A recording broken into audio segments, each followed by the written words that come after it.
Hello, all, and welcome.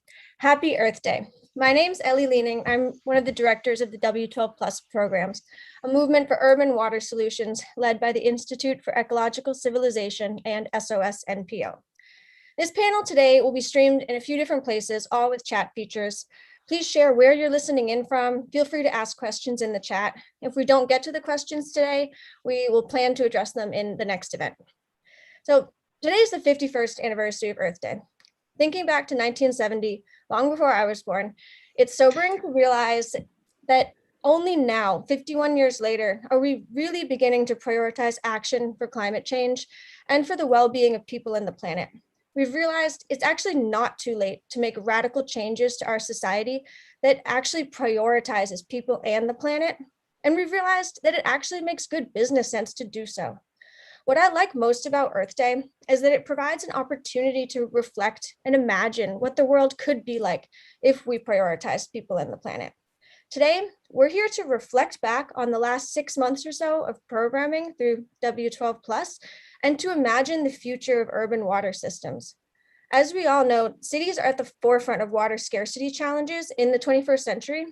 And these radical changes at the city level are paramount in this decade of action to meet SDG 6. At W12, we're interested in changing the predominantly negative narrative around cities and water scarcity. We believe that there actually are ample solutions to urban water issues, and our mandate is to share and amplify those solutions by encouraging the rethinking and reimagining of our relationship with water, how cities value water, how they design water systems, how they finance their water projects, and much more. We're focused on highlighting, connecting, and accelerating urban water solutions in cities around the world. Our main programs that we're excited to talk to you a bit about today are the W12 Plus Blueprint, which identifies and shares urban water solutions, and the W12 Plus Hubs, which is a partnership-driven program that aims to accelerate the uptake of these solutions in locally appropriate ways. I'll now invite my team members, Anna Hickson and Azra Tanovich, to talk about the Blueprint and the Hubs. Thank you, Ellie. And before I dive into the blueprint, I really want to thank UNESCO IHP and UNESCO Rosa for working with us on the blueprint. This wouldn't have been possible, and we are so looking forward to strengthening our partnership moving forward. The blueprint is a place that will showcase models and examples, excuse me, of urban water solutions. It is by no excuse me, it is by no means a prescription. So people can navigate to the blueprint and they can see what someone has done in Sao Paulo. They can look at that example and then they can see how it might relate to their situation and adapt it. As we move forward, we're really excited for city urban water leaders, as well as academics and researchers, to be able to use the blueprint and go in there and then probably encourage cities to adapt these solutions. And once we see that, we can then take new case studies and put them on the blueprint. It's an ever-growing platform, and that's one of the most exciting things about it, because we're constantly working with the potential users to get feedback. What can make this more useful? And how can we make this a better tool that is really going to lead the world in changing their relationship with water? And I think our last webinar, we had about 500 registrants over 100 different countries. That really gives a taste of who is interested and who recognizes that it's time for change and it's time for implementing these solutions. So as we kind of move on and as we continue to develop this blueprint as well as our other programs, I really want to invite our listeners and our potential users to connect with us and to share potential solutions that they know of, potential case studies. If you know something that's going on in your city that you're proud of or that you're excited to share, let's bring those to the forefront and give you a platform to share those with the world. And with that, I'll pass it on to my colleague, Azra. Thank you so much, Anna. I will say that the Blueprint has been such an exciting project, and it's so exciting that we've gotten so much feedback from all over the world that we've been able to partner with local institutions, showcase local local success stories, local results in helping achieve water security. And that sort of partnership focus with local institutions sort of spawned our idea for this new project that we're working on called the W12 Plus Hubs. We've, at W12, we always do like to have a focus on local partnerships and involving local stakeholders, to make sure that solutions are contextually appropriated, that credit is given where credit is due, and that sort of thing. So we've decided to make the W12 Plus Hubs as a sort of kind of, a virtual gathering of local partnerships and that sort of thing to facilitate the uptake of water security solutions in new places. We are currently working on creating an Equatorial Africa hub with our local partners at Water for South Sudan. So I do want to give a shout out real quick to that team for, just all the help they've, been doing and all the important work they've been doing in South Sudan, and finding solutions that are contextually appropriate to ensure water security in rural areas and hopefully urban areas going forward as well. And the idea behind these hubs really is that not only do we want to facilitate the uptake of solutions, but we really want to sort of facilitate long-term and long-standing partnerships with local institutes and stakeholders and leaders. And we really, as the W12 Plus team, the W12 Plus programs, we kind of take a back seat. We play more of a facilitator role. We really want, local institutions to highlight success stories and hopefully build capacities across the region. So we've started with South Sudan, but we are focusing on 9 countries throughout the Equatorial African region. And currently we're working on organizing a roundtable, in particular focused on nature-based solutions for source water protection, which have been quite popular in various places, in particular throughout the global south. And we have seen a bunch of really successful solutions come out of Equatorial Africa in particular, and through our case studies and work with the blueprint, we've seen a lot of these solutions. So we're hoping to highlight all of these at a roundtable that we're organizing, kind of gather local leaders and stakeholders and that sort of thing to facilitate kind of a more regional approach and regional cooperation. And hopefully we'll expand to other areas of interest. We've looked at a lot at groundwater monitoring, remote sensing data for improving water security situations and predictions and that sort of thing. So we are looking forward to continuing to identify solutions that are contextually appropriate and sort of empowering and convening local stakeholders so they can continue to do the important work they do and share it on a more regional level and hopefully make a regional impact. So very excited to be working on that.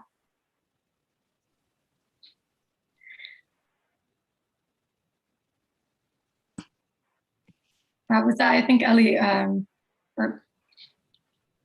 Philip, I'm not sure who's taking it from here. I'm sorry, guys.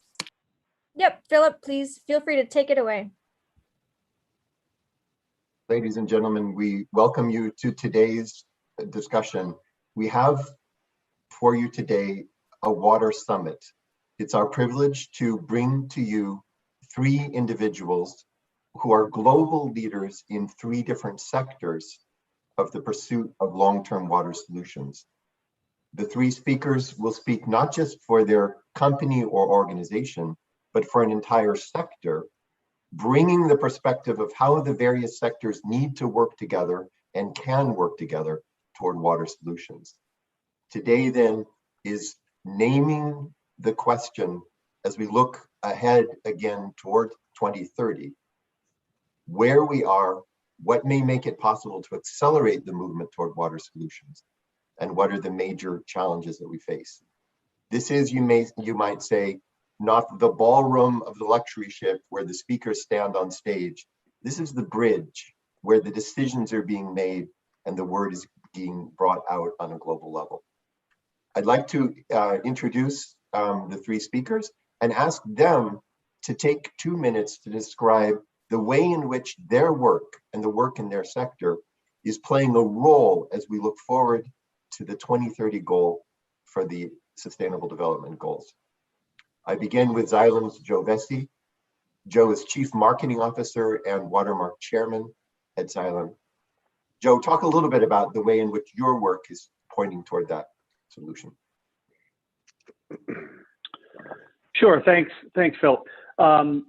Thrilled to be here as a part of the panel, and thinking about, some of the work that we've pivoted towards, I would say, looking back over what everyone has gone through, and hopefully everyone is out there getting better and staying safe and taking the appropriate vaccines, if you believe in that, taking the appropriate vaccines to try to stay safe and keep others safe. That's always something that we talk about and advocate, always a personal choice, but certainly we want to all be walking towards a safer future, that's for sure. This has been a tough year, and we've reflected and thought differently about our business and what we can do. We're a water technology company, and so we're really in the center of where public health and water meet. And I think that's one key element, a greater awareness of the importance of water, the importance of SDG 6, the importance that everyone have access to clean water and safe sanitation. I think that has been just elevated. I think we've thought differently about giving back. We've had unique grant programs where our commercial teams, along with customers and channel partners in all parts of the world, helping in a local way, granting in a local way. And so that's something that was new and unique to us. And we saw a huge benefit from that in terms of the impact it had on those communities, and whether they were hospitals or whether they were volunteer centers or whether they were taking care of the homeless or other elements. So that was, we believe in always creating economic and social value. We believe that our business model always needs to do both of those at the same time. It's not one or the other, it's both at the same time. And that was just a new realization for us in terms of another dimension around social value that we can create. The other piece is technologies that can work in all segments. And this was a renewed effort for technologies working in, I would say, segments or areas around the world that don't have all the economic power that different segments or buying groups have. And so we've I would say, accelerated our efforts and our partnering, lots of partnering to take new technologies and solutions for audiences or segments who do not have access to clean water. And we've seen, a lot of new and exciting things there. So that's how we think about it in terms of just economic and social value, some new dimensions of how we create social value, and new dimensions for how we create new technologies to enable those who do not have access to water to gain access. Thanks, Joe, for that introduction. The next guest, it's my privilege to introduce the economist Zubair Fattahi, is the principal of sustainability and climate change. He'll be talking about the world of the Economist Intelligence Unit and the water initiatives that they're currently engaged in.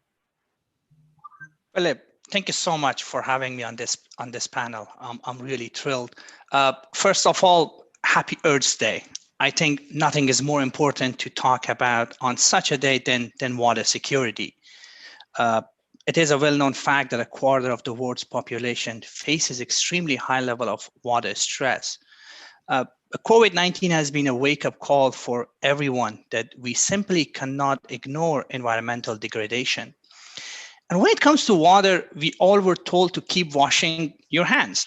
This frequent hand washing has resulted in a significantly increased water usage across the globe, putting pressure on already strained water sources and highlighting the multidimensional importance of ensuring water security.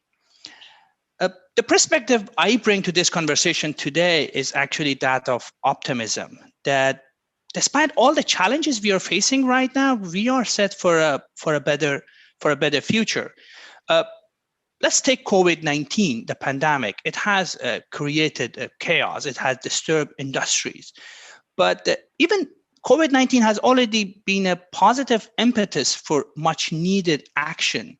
What we have seen in several sub-Saharan African countries, such as Rwanda and Ethiopia, there has been a marked increase in access to hand washing facilities across a range of public spaces, including community centers, bus terminals, and schools, we are seeing increased effort by governments to improve water provision. So there is this sense of urgency. And if you will, COVID-19 definitely has accelerated that we cannot ignore water scarcity and we need to take action. So for us, as part of Economist Intelligence Unit, working in different cities across the globe, we see that a lot has been done in this space. There are a lot of solutions which I will talk later during this discussion that the cities have taken to improve water security. So as part of that, we are working with the industry to start getting a better understanding of these solutions, these practical steps that the cities can take to improve water security and establish this platform to allow this information to be disseminated among city officials across the world so they can learn from their peers. And that's definitely a very exciting initiative that we are working on, and I will discuss further about it later on during this conversation. Thanks very much, Zubair. And then finally, we move to UNESCO's Alexandros Makarikakis, who's the global coordinator for water for human settlements. And Alexandros, this UN communique from today is something right in your area. Can you talk also about the accelerator program that's just been announced? Yes, first of all, thank you very much, Philip, and happy Earth Day to everyone in the world. I just want to give you a little bit of a background also of where we are coming from, a little bit the angle that UNESCO brings on the whole topic of our discussion. Water security has been the element of our strategy the past 8 years. So our role as the scientific arm of the United Nations, it's UNESCO, right? Educational, scientific, and cultural organization. So the science of water, basically, this is what we're focusing in. And what we're trying to do is we're trying to work with scientists around the world to examine what will be the problems of tomorrow, so that so we do the research now, and decision makers have some evidence to base their decisions upon in the near future. So a little bit of like water foresight, if I may be, loose translation of what we do. We mainly work upstream. We work initially programmatically with governments in order to make sure that they have enough capacity to understand the issues and then tackle them. But based on the great demand that there is, now on a project basis, we're getting closer to the communities on the ground in order to help them out with solutions, whether these are from a disaster risk reduction point of view, avoid floods, how to deal with droughts, or smart water management systems, how to introduce Internet of Things, artificial intelligence in your decision support systems so that you increase your efficiency and effectiveness of your systems. And for sure, since we are the educational also organization of the UN, we're focusing our efforts in capacitating people, right? And raising awareness, on-the-job training for officials so they are updated with the new technologies, etc., increase their knowledge and all this. This is roughly what we do. Now, one of the accelerators, as you said, rightfully mentioned, that the UN has identified and it's bringing in is the UN SDG 6 acceleration framework, which is a framework that was born based on the synthesis report that UNESCO's World Water Assessment Program had produced back in 2018 to alert the high-level panel in New York that we are lagging behind the implementation of the goal. So based on that acceleration framework, there are 5 pillars that people have to start focusing on at national level, right? And it has to do with financing, data and information, capacity development, innovation, and governance. And I'm happy to also inform you that UNESCO, along with Andesa, are the ones who are co-leading the capacity building pillar on this. So we aim to respond to national requests. It has to come from the government itself, and then focus all the UN expertise, regardless of the agency. So it's not going to be UNESCO alone. It could be UNEP, UNDP, WMO, FAO, the whole UN water family, which is more than 20 agencies, right, who work in water, close to 30, I would say, to come in to support the different governments who have expressed an interest in receiving help in one of the 5 pillars that I mentioned. We hope that this will set the foundation to start improving the situation and at least ensure that the countries have enough knowledge to be able to move forward with achieving the target. Thank you. I think the audience can begin to see the way in which these 3 different spheres or sectors together contribute toward solutions. In this W12 Summit broadcast, I'd like to begin in an area where people don't often begin, which is the communications function. With only 9 years between now and 2030, effective global communications are going to be important as never before. What are the communication initiatives that you think have the potential to move the needle, to draw attention, and to bring the sort of commitment it's going to take to make serious progress on the, especially SDG 6? Joe, maybe I could start with you on this question when we ask about how best to communicate. You've been, your unit has been involved in some major new forms of communication that many people are drawing attention to as highly effective. Can you talk about that shift that you're making and what your thoughts are behind that? Yeah, sure.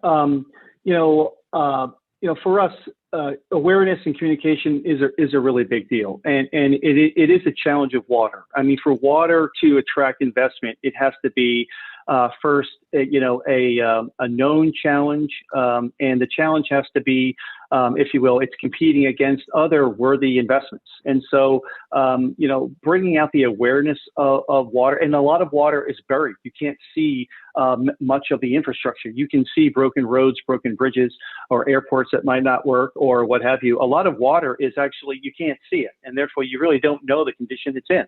And actually, a lot of times when you are if you will, in some parts of the world, fixing broken infrastructure, you typically fix the infrastructure that's the oldest. That's, somewhat correct, but it's not always correct, actually. And you can have a much more data-driven approach to fixing the infrastructure that needs to be fixed after you've measured it with data, as opposed to fixing the oldest infrastructure. There's a lot of productivity that can happen there. And certainly laying infrastructure down in a new and different way is another piece. But when it comes to communication and making, bringing awareness to the game of water, we thought long and hard several years ago, now 4 years ago, and we took a step back and said, how can we do something totally different than what the industry has been doing? Maybe a little risky at the same time, but totally different. And we did an analysis on a lot of different avenues in terms of partners and channels. And when it comes to reaching a global audience, we looked at a lot of alternatives, and soccer or football is really just an unbelievably engaging sport. It's an inclusive sport, both men and women, old and young. Almost every country, or if not every country in the world. And so we gravitated towards that platform. We then gravitated through analysis that I won't walk you through, the Premier League. And then ultimately, because this club had a value system around incorporating the philanthropic part of the club with their fans and the team in a real authentic way, that is the reason why we picked Manchester City Football Club now 3 years ago, to partner with and to tell the story of water.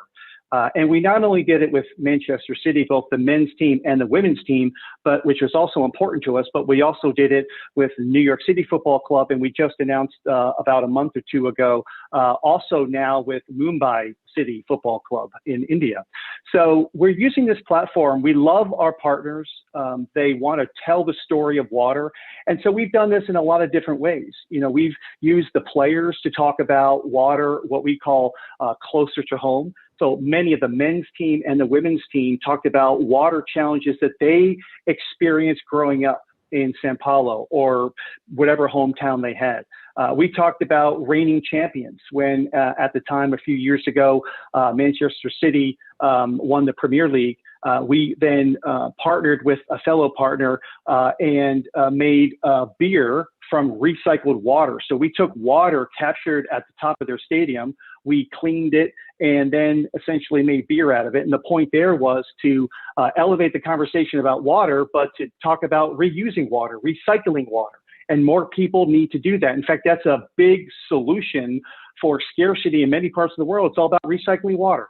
So we've seen just tremendous breakthrough, cutting through a noisy world environment with our partners and carrying a message about water that's exciting and inclusive. We now have hundreds of young individuals around different cities essentially implementing water solutions at our Be a Water Hero Water Academy. And in a couple months, we'll hear what they have come up with. So we'll have from cities around the world, young people talking about not only the challenges in the city, but then the solutions they put in place, mixing in football as well. And those stories will all come out now as well. So it's been incredibly exciting and engaging. We love what we see, and we'll look to accelerate this even further. We've got big plans. I just love how, we've seen other big brands be attracted to water. And that's just another element. I won't sort of, name some of the brands, but we're excited with what we see. Bringing more people into the game of water helps the water issue, right? It gets more money into water. It gets more people understanding water. There are a ton of water solutions or technologies and entrepreneurs. And most importantly, if we can get, today's youth that we see, that we work with, if we can get today's youth excited to not only work on water now, but when they sort of enter their first career, we're all going to be in fantastic shape, because the ideas that these young people have from around the world, Africa, Singapore, China, India, I mean, you name it, unbelievable ideas and solutions that these young folks are putting in place. So we have good days ahead, and we just need to attract them and get them excited to come to this sector. Thanks, Joe. I think the audience can see why W12 wants to feature this work. When you have a technology firm who can not only communicate why their work is important, but bring that level of energy to the Global Water Initiative, that's a breakthrough in communications. Zubair, the Economist Intelligence Unit is bridging that, what has been a gap between knowledge, publication of knowledge, and creation of knowledge and standards. And that too seems like a paradigm shift that can be a part of a more rapid acceleration. Can you talk a little bit about the way that the knowledge function and the change function are coming together in the work that you supervise? Sure. But before that, Joe, I have to say, as a lifelong fan of Manchester United, this is the first time I cannot believe I can say that I appreciate what Manchester City is doing. So really kudos to your team. And I cannot believe I'm saying to Manchester City. Well, Zubair, I'll have to say, Zubair, when you look at even the last film we did called The End of Football, it has 8 million people viewing this film.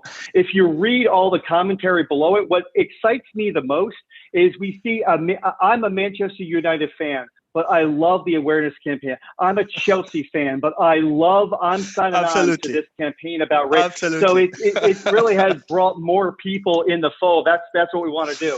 So red and blue can live together for just a little bit right now until we go our separate ways.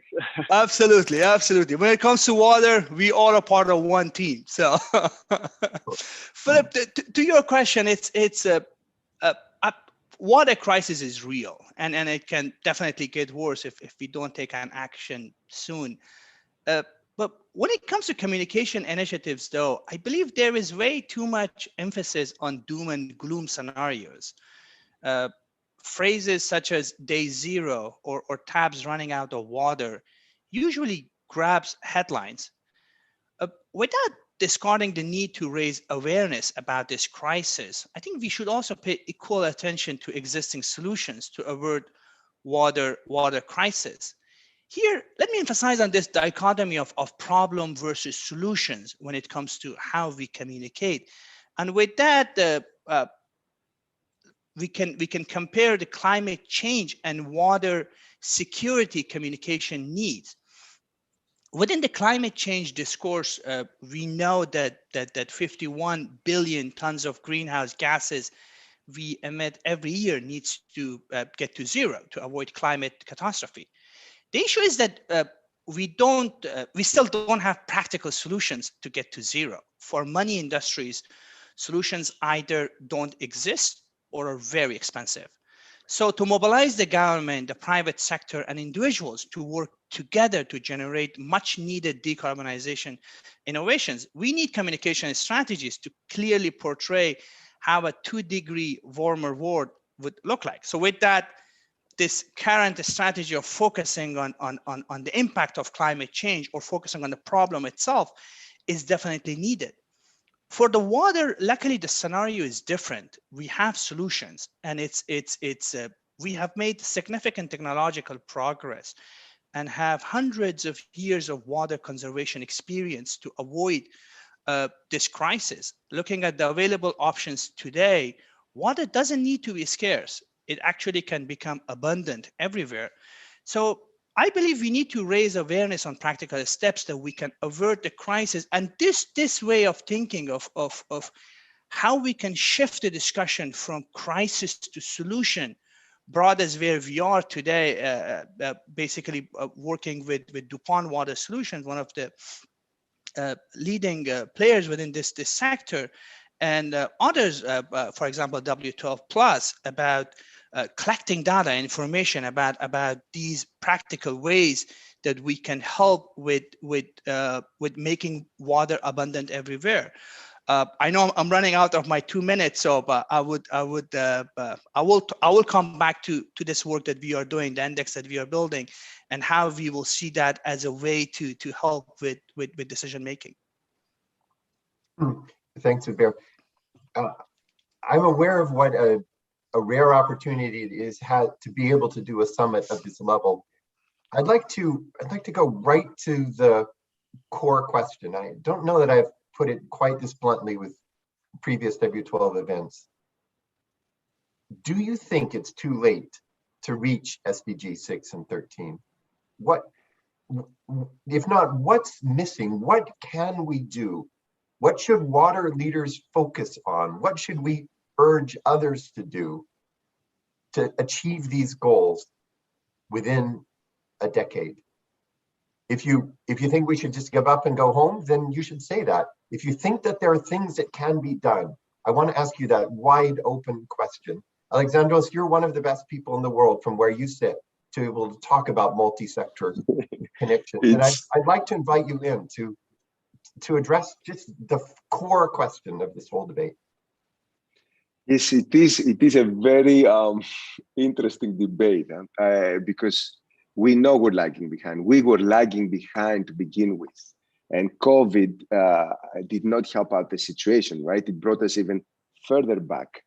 I want to stress something, which is a common problem that we see, and one of the things that we try to raise awareness of. It's not only about water provision, right? It's about sustainable water provision. We do not want to see that the problem is solved today, and then our kids and grandchildren are going to die because they will have no solution to deal with. So, yes, I'm an optimist. So I believe that we can still make it, right? But it needs even bigger efforts than what we were thinking it would be. Let's not forget that the Agenda 2030 with the Sustainable Development Goals is a very ambitious agenda, right? It is orders of magnitude more difficult to achieve compared to the Millennium Development Goals. People might not realize that, but it has elements of sustainability, a lot of interconnected elements. So it will require a very, we need now bold leaders who will step in. We had the pleasure to hear some good news coming from the States today, right? And I hope that this will be the beginning of a good avalanche that will take over. It will create a landslide that will really get the enthusiasm going and change the climate that we have right now, which is kind of numb. We don't have enough people to step up and take the lead. And that's where I agree with my colleagues and with the elements that they need to bring. We need to raise the awareness to the private sector. We need to step up. They need to step up. I mean, the public sector and the government can only do that much. In my mind, the best thing that they can do is to facilitate and prepare an environment so that the private sector can come in and invest heavily on these issues. So they have to become more bold as to I don't know, I'm saying anything, tax deductions that they can bring in, anything to lower the cost of infrastructure related to water so that we have more solutions on the ground. Invest in innovation, invest in all the ideas that exist right now, as our colleagues from Xylem has been talking about. But we also need the media. Having the journalists talking about the environment on April 22nd, on Earth's Day, is not enough, or talking about water on World Water Day in March and for a week, it's not enough. It took us decades to raise awareness about the fact that actually climate is changing, right? The more we have the journalists to come in and support this effort, it will be better because we will have informed citizens. Informed citizens will demand more from their governments, from their service providers, and hopefully we will get better solutions faster. Having said that, just wanted to say that we are doing our little part in this. We're trying to raise awareness of ministers. We have this Speak Water colloquium, which is Science Policy Interface Colloquium on Water, that we do biannually to not only to let them know what is happening, but also to listen. We're coming from a scientific area and we think we know things, but we don't have the understanding and the angle that decision makers have. So we need to listen also to them. We are preparing water infographics for kids to understand better what is happening, preparing products for scientists like the global water security issues that we print every year with different topics on water security to raise the awareness of decision makers. And we have a number of tools of that sort. But like I said, at the end of the day, we need to intensify our efforts and we need more groups to come in. There's no way that we can achieve that only with the water sector. Other sectors have to come in. Agriculture is the number one consumer. If we don't get agriculture to come in and understand things, talking only with the ministers related to water or the authorities related to water, we will not just do it. It's that simple. Mm-hmm. Thank you, Alexandros. Joe, Zubair, you are solution-oriented leaders in your sector. So again, the big question, what should we focus on and what should we urge others to do to make the greatest possible progress in these goals in the coming decade? Well, maybe just to jump in and to build on what Alexandros was going through. I mean, I think he's exactly right. This is, when you're in the game of water, it is not a silver bullet. There is no silver bullet. There is no one anything that solves water. It doesn't exist. You need design thinking. You need collaboration, right? You need partnerships. You need all of those things. Water can't in itself solve this challenge. We need other industries and other entities, organizations. Just think about water. I mean, think about a watershed. It flows through so many different things. When you think about SDG 6 or look at all the sustainability development goals, you can tell a strong story about water in every single one, right? Every single one. Take, let's jump to 5, right?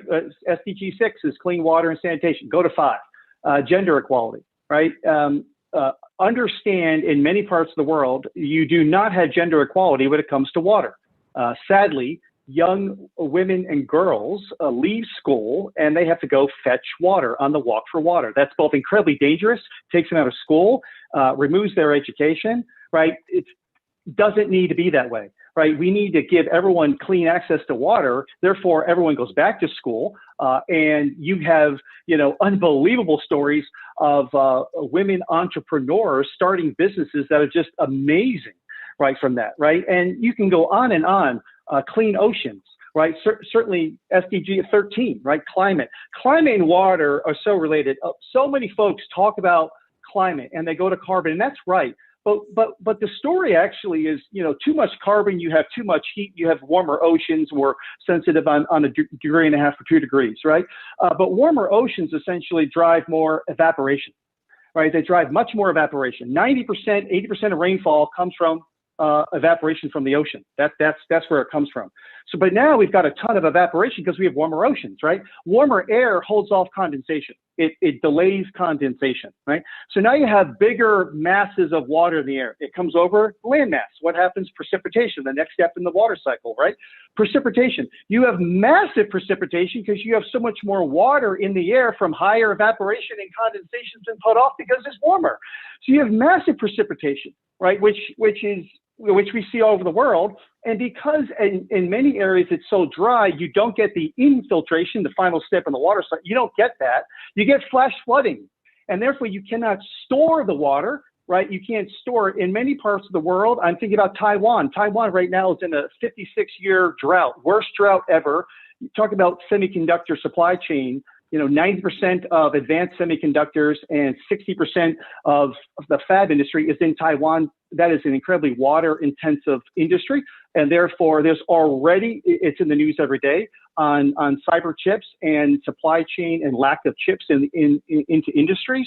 When you don't have water, some of your reservoirs are 10% capacity, there's going to be a real crunch there as well. So when you think about water, it really impacts so many industries, so many entities, that the biggest thing we can do is awareness.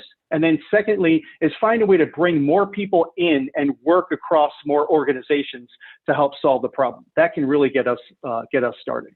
And again, it's a great build from Alexandros's ideas that he just talked about. Mm-hmm. Thanks. That's really helpful.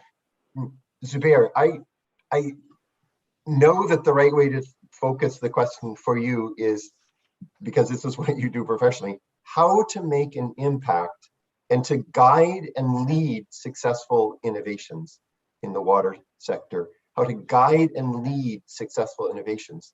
In a lot of ways, that's what the Economist Intelligence Unit is involved in doing. Exactly, Philip. It's and going back to what Joe and Alexandra mentioned, I fully agree with what they mentioned. It's how to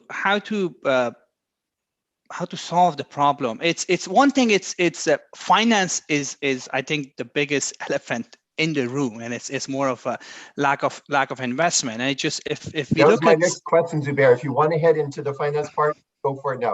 It's more of about what's needed really when it comes to solving this issue. It's collaboration and coordination between different sectors, not only utilities, those working within the sector itself, but also outside of that. It's in Africa alone.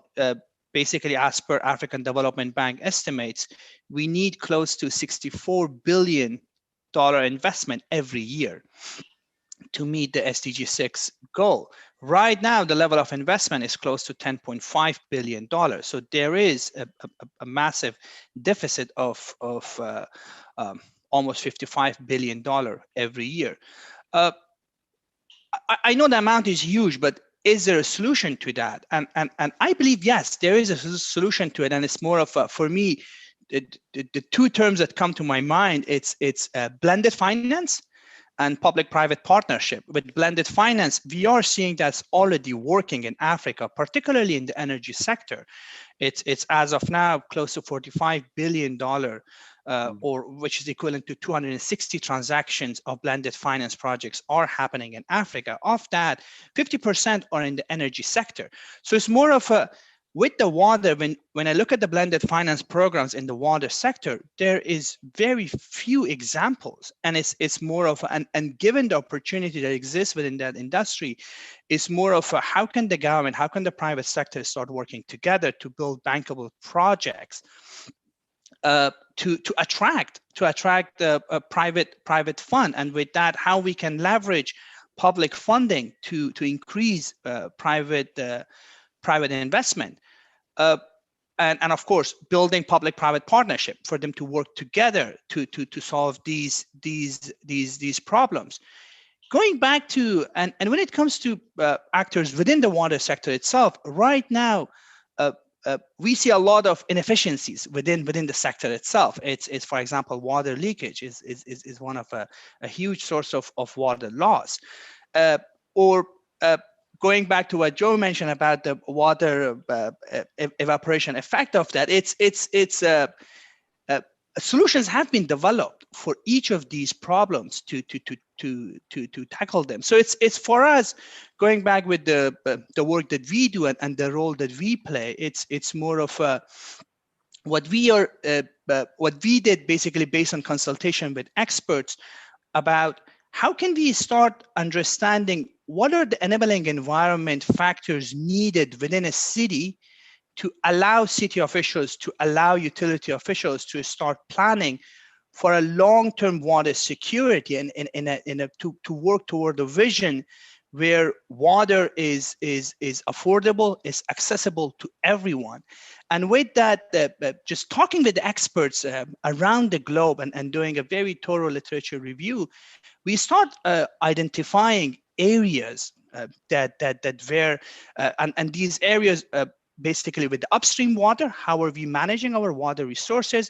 When it comes to water distribution, how are we managing that? And even when it comes to the last part of it, wastewater treatment and the whole concept of waste to resource, there are opportunities within each of these steps that can help with increasing, solving the issue and making water abundant. So based on that, what we developed this framework that right now we are working with W12 to collect data from 52 cities across the globe.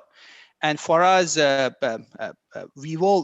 very excited about this project, and our goal is to publish the results sometime in September, August or September. And what it would allow to do is basically, it will basically shed light on these enabling environment factors on these solutions in these different cities. And we will also build a web app which will basically allow city officials and all who are interested to log into the web page and try to see and learn from their peers across the world what they are doing when it comes to water in each of those specific domains.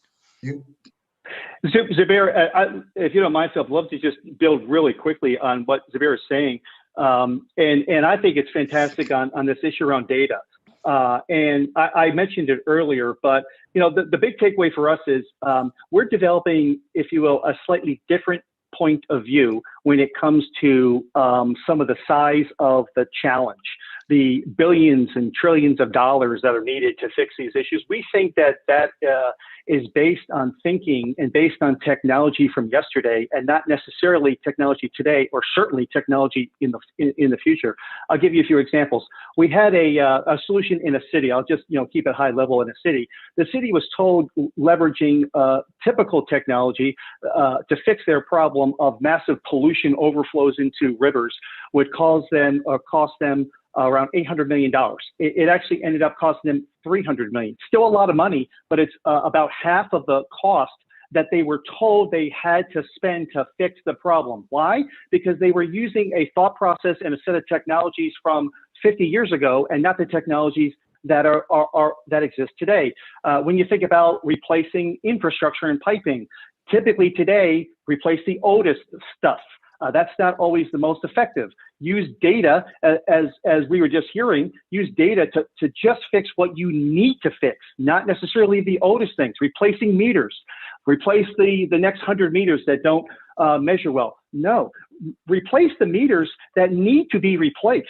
And then the final thing I would say is picture an industry right? Most of our cities around the world who are lucky enough to have infrastructure and piped water, they lose 25% of the water before it reaches their customer.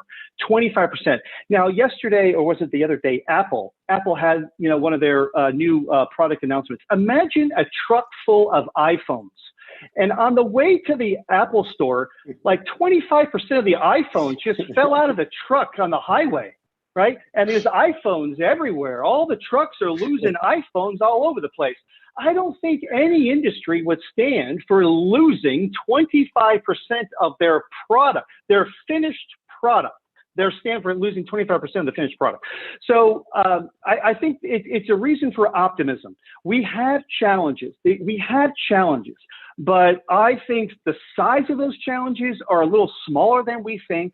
And actually how we work in the industry today, there is enormous opportunity to get better. Can I also jump in and follow on what?